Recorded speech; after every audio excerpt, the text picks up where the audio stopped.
வணக்கம் நண்பர்களே. வரலாற்றில் ஆர்வம் உள்ளவங்க அவசியம் தெரிஞ்சு கொள்ள வேண்டிய அல்லது படிக்க வேண்டிய புஸ்தகம் வந்து வாழ்காவிலிருந்து கங்கை வரை.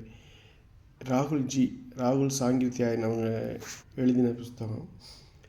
தமிழிலே அதிக அளவு விற்று தீர்க்கப்பட்ட புஸ்தகம், படிக்கப்பட்ட புஸ்தகம்னா அந்த புஸ்தகம்தான். ஈவன் இந்திய அளவிலே சொல்லலாம். அது ராகுல்ஜி அப்படிங்கிறவர் ஒரு தத்துவஞானி, வரலாற்று ஆய்வாளர், இடதுசாரி சிந்தனையாளர்.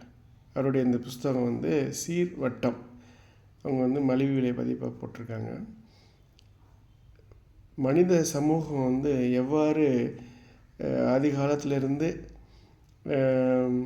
2ஆம் உலகப் போர் வரைக்கும் செட்டில் ஆகிருக்கு அப்படிங்கிறத பல சிறுகதைகள் மூலமாக அருமையாக விளக்கியிருக்காரு. அதில் ஒரு சிறுகதையை வந்து ஒரு நாவலாக எழுதியிருக்காரு. அதுதான் வந்து சிந்து முதல் கங்கை வரை. அதுவும் ராகுல்ஜி தான். இது NCBH வெளியீடு. இது ரெண்டுமே, இந்த 2 புஸ்தகங்களுமே வந்து அவசியம் வந்து நம்ம படிக்கிறதுக்கு வேண்டிய புஸ்தகங்கள்.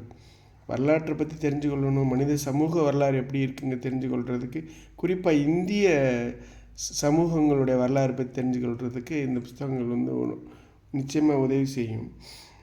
இதில் வந்து எனக்கு வந்து ஒரு சின்ன விமர்சனம் இருக்குது. என்ன அப்படின்னு கேட்டிங்கன்னா வந்து சவுத் இண்டியன்ஸ், அது இந்த திராவிடர் இனக்குழுக்களை வந்து அவர் வந்து ஒரு நெகட்டிவ் டோனில் அழிங்கியிருக்காரோ அப்படிங்கிற ஒரு சந்தேகம் இருக்குது. அது வந்து என்னுடைய சந்தேகம் மட்டும்தான்.